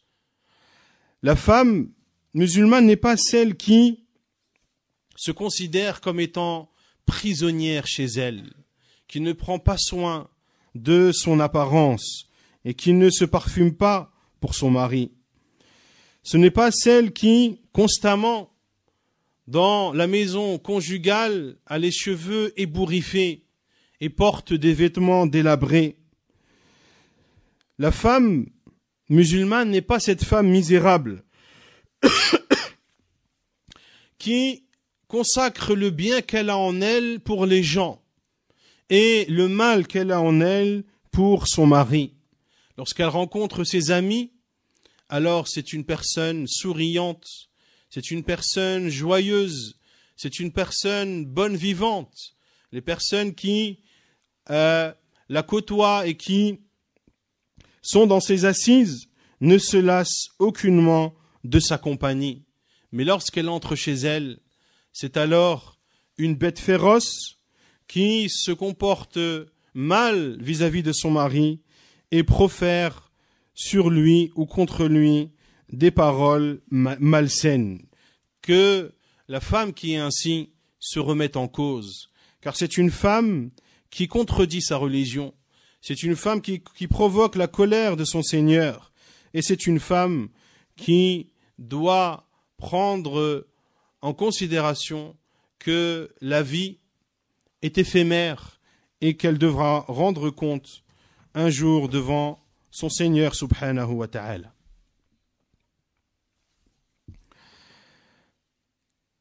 Les droits de la femme vis-à-vis de son mari. Les droits de la femme vis-à-vis de son mari. Le mari est le commandant de bord. Le mari est celui qui a la suprématie dans le foyer. De la même façon que le mari a des droits vis-à-vis de sa femme a également des droits vis-à-vis de lui. Et le musulman, lorsqu'il donne à sa femme les droits qui sont les siens, il le fait pour se rapprocher d'Allah subhanahu wa ta'ala. Il le fait car c'est une responsabilité qui lui a été confiée. Le prophète sallallahu alayhi wa sallam dit « Kullukum ra'in wa kullukum mas'oulun an ra'iyatihi » Vous êtes tous des bergers et vous êtes tous responsables de votre troupeau. Et l'homme est berger dans sa famille et il est responsable des personnes qui sont sous sa charge. Le musulman qui donne à sa femme ses droits est un musulman qui a à l'esprit la parole du prophète sallallahu alayhi wa sallam, faites preuve de piété envers Allah à l'égard des femmes. Fattaqullaha fin nisa. Le musulman qui aime Allah azza wa jal et son prophète sallallahu alayhi wa sallam, le musulman ne peut laisser de côté cette recommandation de son bien-aimé sallallahu alayhi wa alayhi wa sallam. Le prophète sallallahu alayhi wa sallam qui dit également istawsu bin nisa'i khayra ay liyusi kullu minkum al-akhar, c'est-à-dire recommandez-vous les uns les autres d'être bons avec les femmes. Le prophète sallallahu alayhi wa sallam ne nous a pas dit uniquement d'être bons avec les femmes, mais de nous le recommander les uns les autres. Le musulman doit donner à la femme les droits qui sont les siens. Et il doit savoir que c'est un dépôt, que la femme est un dépôt chez lui. Un dépôt qui lui a été confié par qui? Par Allah subhanahu wa ta'ala. C'est un dépôt qu'Allah azza wa jal t'a confié. Le prophète sallallahu alayhi wa sallam a dit فَإِنَّكُمْ أَخَذْتُمُوهُنَّ بِأَمَانَةِ اللَّهِ. Vous les avez pris de par votre engagement vis-à-vis d'Allah. Le musulman le mari ne donne pas les droits à sa femme en contrepartie. De la même façon que la femme ne donne pas les droits de son mari en contrepartie, il en est de même pour l'homme, car chacun doit assumer ses responsabilités. Et ce n'est pas parce que l'un ou l'autre n'assume pas ses responsabilités que l'autre également ne doit pas assumer les siennes, car chacun sera questionné sur ses responsabilités personnelles. Pour cela que nous devons apprendre les droits et les devoirs conjugaux, de les enseigner à nos enfants afin de restituer le dépôt comme il se doit. Parmi les droits de la femme envers son mari, le fait qu'il doit, c'est-à-dire le mari, subvenir aux besoins de la femme, aux besoins qui sont connus. Aux besoins qui sont connus. Il doit la nourrir lorsqu'il se nourrit, il doit la vêtir lorsqu'il se vêtit, et l'homme se doit de subvenir aux besoins de sa femme sans exagération et sans faire preuve de laxisme. Il ne doit pas être avare vis-à-vis de sa femme et il doit lui donner ce qui est connu dans le pays dans lequel il vit, ce qui est connu que l'homme donne à la femme. Lorsqu'on l'entend à notre époque que des maris demandent à la femme de participer au paiement du loyer, Wallahi al-Adim, des idées, on se demande d'où elles viennent. Un homme qui demande à sa femme, de payer le loyer ou une partie du loyer. Subhanallah. Tu vas vivre dans un toit sous les frais de la princesse. En islam, cela ne marche pas comme cela. Il est connu, en tout cas là où on vit, que c'est le mari qui paye le loyer. C'est le mari qui doit subvenir à ce besoin vital d'avoir un toit au-dessus de la tête. Et le prophète sallallahu alayhi wa sallam nous dit وَلَهُنَّ عَلَيْكُمْ رِزْقُهُنَّ وَكِسْوَتُهُنَّ بِالْمَعْرُوفِ. Elles ont comme droit sur vous de les nourrir et de les vêtir de manière convenable.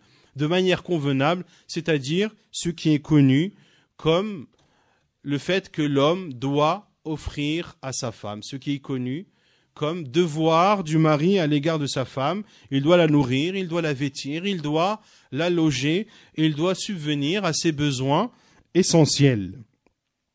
Il doit également être bienfaisant envers elle. Car le prophète sallallahu alayhi wa sallam a dit Ala wa haqquhunna alaykum an tuhsinu ilayhin. Et parmi leurs droits, c'est-à-dire des femmes sur vous, d'être bienfaisant envers elles. Parmi les droits de la femme sur son mari, le fait qu'il ne la frappe pas. Il n'est pas autorisé de frapper son épouse. Il est interdit de frapper son épouse. Et il y a une exception à cela, les femmes dont vous craignez la désobéissance, comme l'a dit Allah Azza wa Jal, c'est-à-dire une femme qui désobéit constamment à son mari, et le fait de la frapper est le dernier recours. Avant, il faut l'exhorter. Il faut l'exhorter. Et lorsque l'on dit exhorter, c'est apporter et motiver une personne à obéir à Allah Azza wa Jal en lui citant les bienfaits et les récompenses qu'Allah Azza wa Jal réserve à la femme qui obéit à son mari, de lui citer la gravité de désobéir à son mari et les châtiments que la femme encourt. Si après l'exhortation, il n'y a pas de fruit, l'homme se doit de se séparer d'elle, c'est-à-dire de ne pas dormir avec elle, de quitter le lit conjugal et non pas le foyer conjugal. Et lorsque cela s'avère infructueux, alors l'islam permet de frapper non pas de frapper dans le but de blesser. Pour cela que les savants disent que l'homme ne doit en aucun cas briser les os de son épouse, ni frapper de telle sorte que cela laisse des traces, mais de, si on peut dire, tapoter son épouse afin de la raisonner, comme l'on éduque un enfant lorsque l'on le frappe.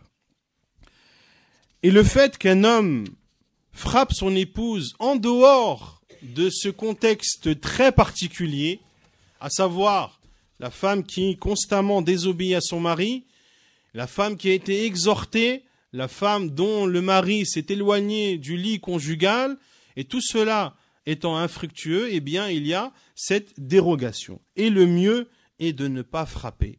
Et le mieux est de ne pas frapper, car la règle et la parole du prophète sallallahu alayhi wa sallam, la tadribu ima Allah, ne frappez pas ou les servantes d'Allah subhanahu wa ta'ala.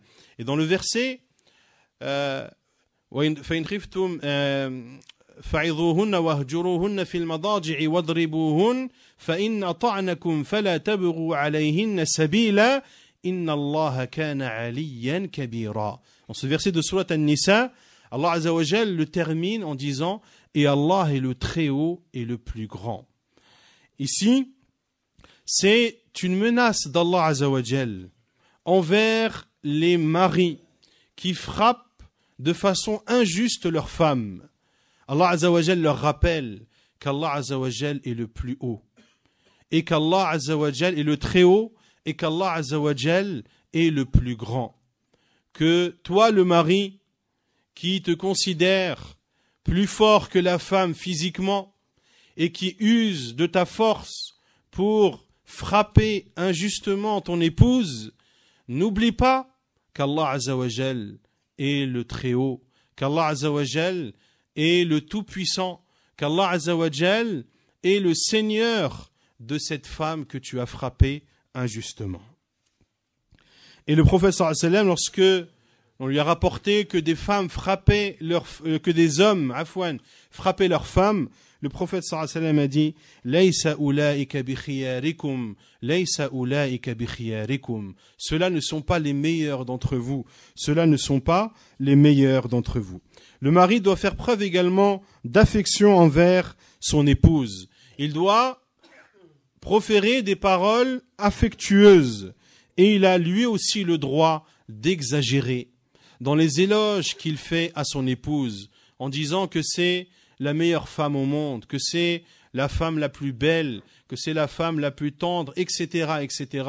Il peut lui écrire des poèmes dans lesquels il ment de façon abusée dans les éloges et dans les bonnes paroles par lesquelles il décrit son épouse.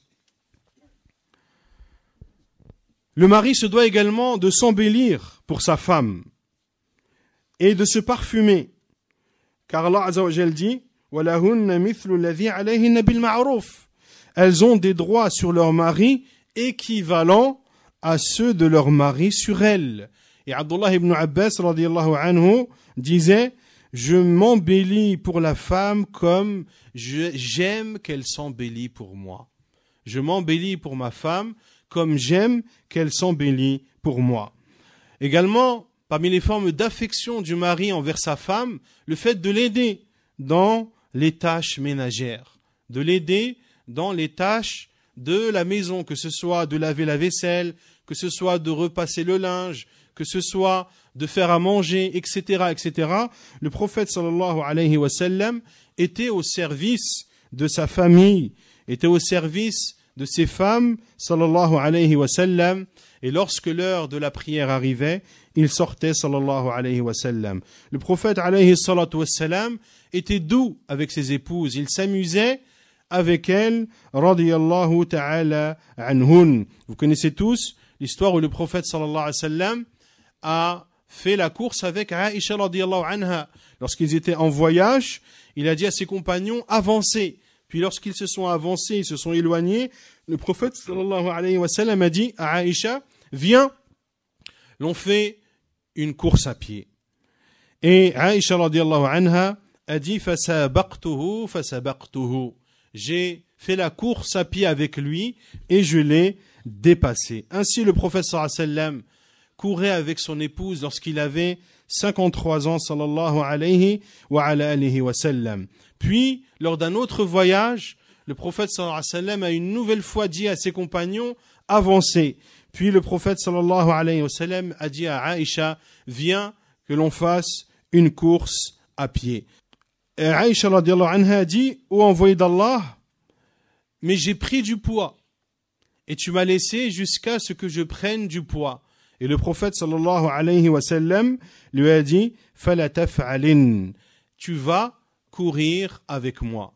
Ils ont fait la course et c'est cette fois-ci le prophète sallallahu alayhi wa sallam qui l'a doublé et le prophète sallallahu alayhi wa sallam a ri et lui a dit hadhihi bitilka sabqa. Ceci, le fait que j'ai gagné cette fois-ci vaut pour la première. Ainsi était le prophète sallallahu alayhi wa sallam avec ses épouses. Il faisait preuve d'affection envers elles et ne montrait aucune marque de répulsion envers ses épouses sallallahu alayhi wa sallam. Ainsi Aïcha radiyallahu anha qui était indisposée lorsqu'elle mangeait, lorsqu'elle le dit kuntu ata'arraqu al-lahm wa ana ha'id, je mangeais de la viande, c'est-à-dire je prenais un morceau de viande et je mangeais la viande et je la donnais au prophète sallallahu alayhi wa sallam qui mangeait au même endroit, qui posait sa bouche là où je posais la mienne.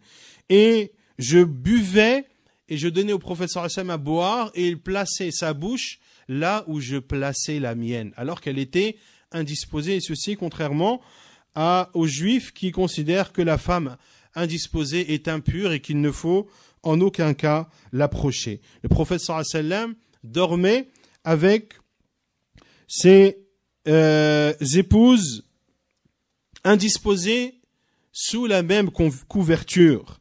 Et lorsque le prophète sallallahu alayhi wa sallam était taché de quelque sang, eh bien il nettoyait sallallahu alayhi wa sallam l'endroit taché. Il se lavait sallallahu alayhi wa sallam avec Aïcha radiyallahu anha en utilisant un seul et même récipient. Ainsi était le prophète sallallahu alayhi wa sallam qui est pour nous le meilleur des exemples. Et certains maris peuvent dire oui, mais aujourd'hui on n'a pas le temps de faire tout cela. Le prophète sallallahu alayhi wa sallam, l'imam et le guide des musulmans, celui qui avait le fardeau qui serait difficile à supporter pour des milliers d'hommes, le prophète sallallahu alayhi wa sallam le portait sur ses épaules et il prenait le temps sallallahu alayhi wa sallam de faire preuve d'affection et de bienfaisance envers ses épouses. Également, l'homme ne doit pas insulter son épouse, il ne doit pas la chamailler et ne doit pas la dénigrer également. Il dit sallallahu alayhi wa sallam en parlant des droits de la femme vis-à-vis de son mari wala yuqabbih ay la yusmi'uha makruha, il ne doit pas lui faire entendre des paroles mauvaises, que ce soit des insultes, que ce soit des paroles obscènes ou que ce soit un dénigrement sur son apparence ou sur sa nature.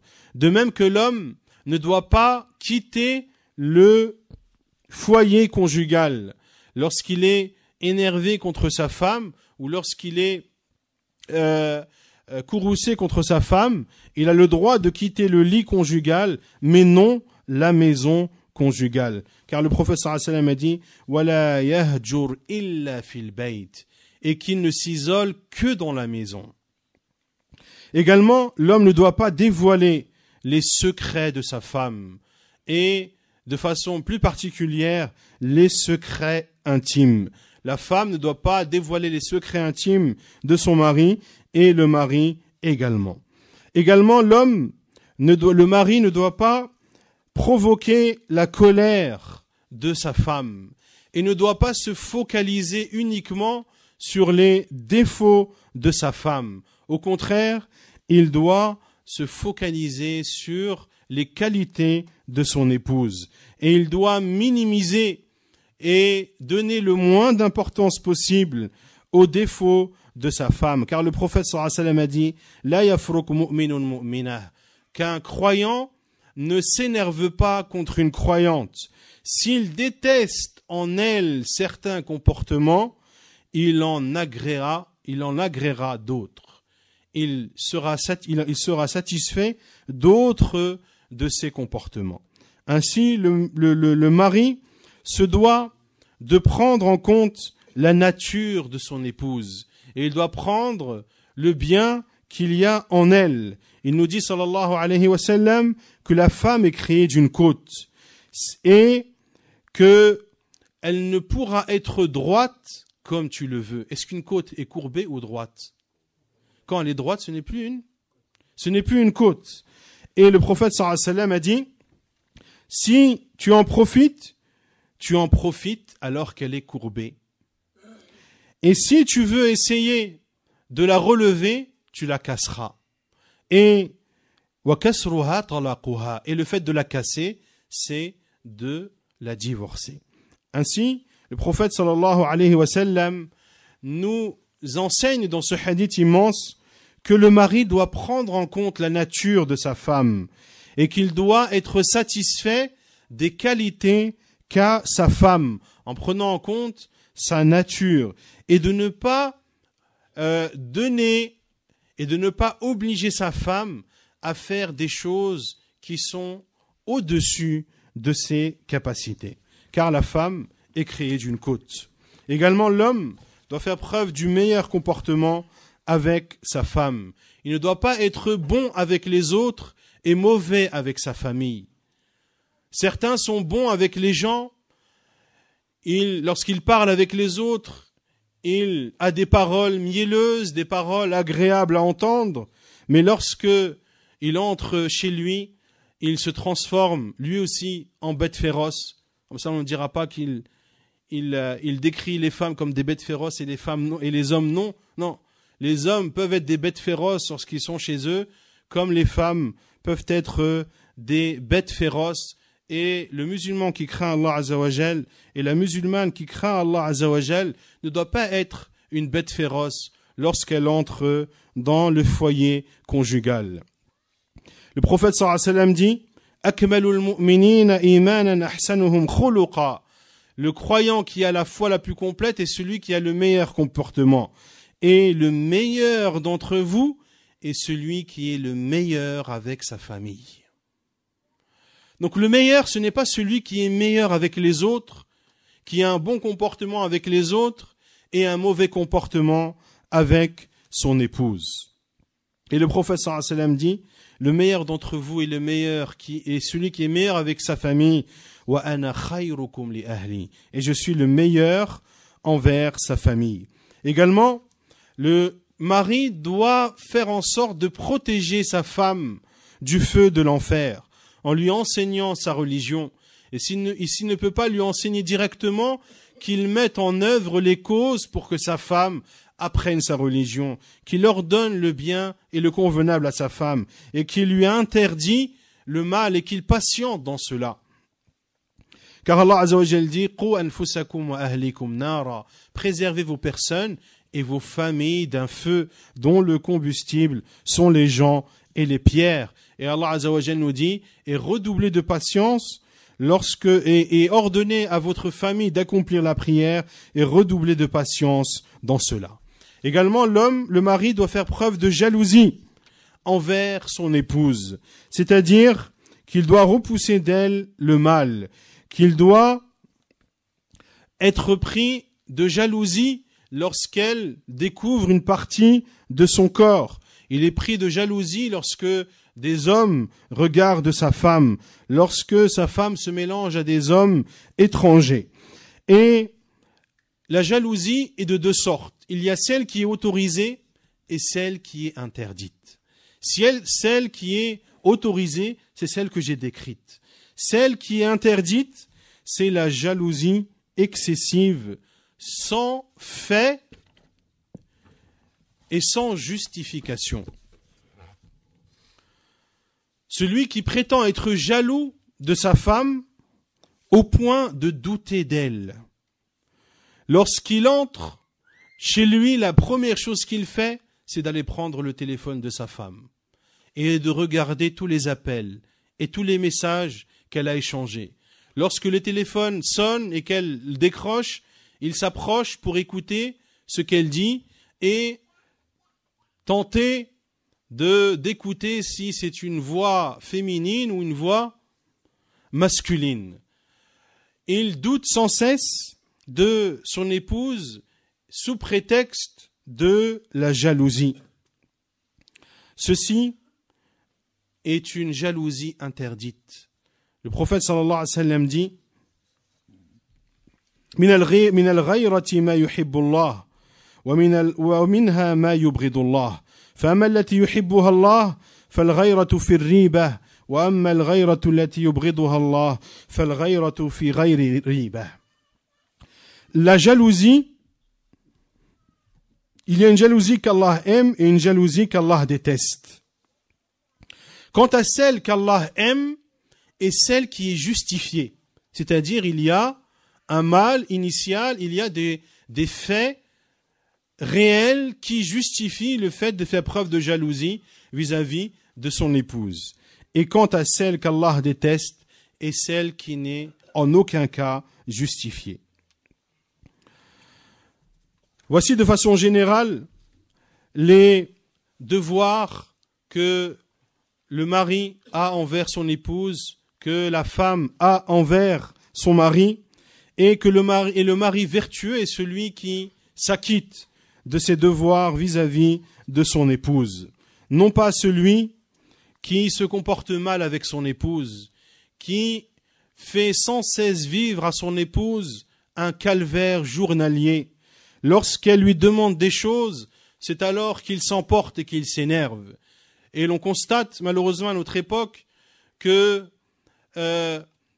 certains maris sont omnibulés par leur téléphone portable, ils sont omnibulés lorsqu'ils sont devant un ordinateur connecté à Internet, et le moindre bruit les énerve, la moindre demande les met dans tous leurs états.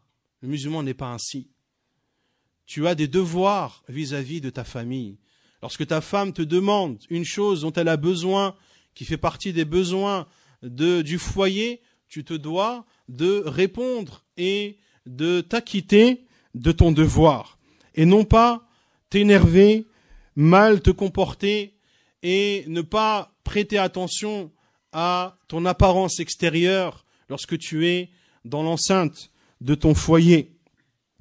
Par contre, lorsque tu sors, c'est là où, masha'Allah, tu mets les plus beaux qamis que tu as, c'est là où ta barbe est peignée soigneusement, tes cheveux, tu te parfumes, etc. Ceci lorsque tu sors de ton foyer conjugal. Mais lorsque tu rentres chez toi, tu ne prêtes aucune attention à ton apparence, et ceci est un manque de comportement vis-à-vis de ton épouse.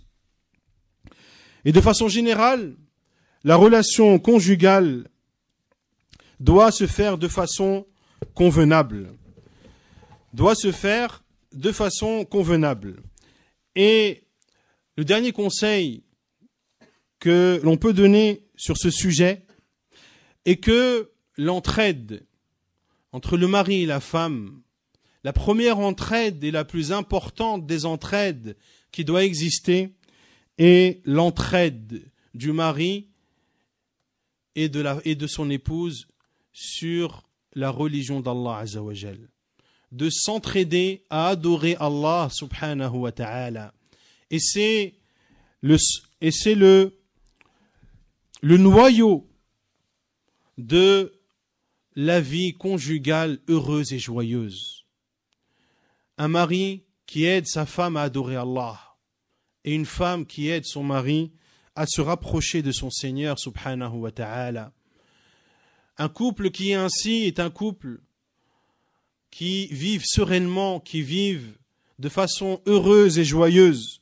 Le prophète sallallahu alayhi wa sallam dit qu'Allah fasse miséricorde à un homme qui se lève la nuit, prie, puis réveille son épouse, qui elle aussi accomplit la prière nocturne, Et si elle refuse, il verse alors sur son visage de l'eau.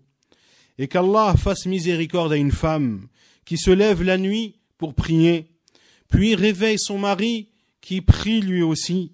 Et s'il refuse, elle verse alors sur son visage de l'eau. Lorsque les deux époux s'entraident dans l'adoration d'Allah subhanahu wa ta'ala, et lorsque dans le foyer conjugal, il y a l'évocation d'Allah subhanahu wa ta'ala, ils vivent alors une vie heureuse et joyeuse. Le prophète sallallahu alayhi wa sallam compare la maison dans laquelle le nom d'Allah est évoqué et celle dans laquelle le nom d'Allah n'est pas évoqué comme un mort et un vivant. La maison dans laquelle le nom d'Allah est évoqué et celle dans laquelle le nom d'Allah n'est pas évoqué est comparable aux vivants et aux morts.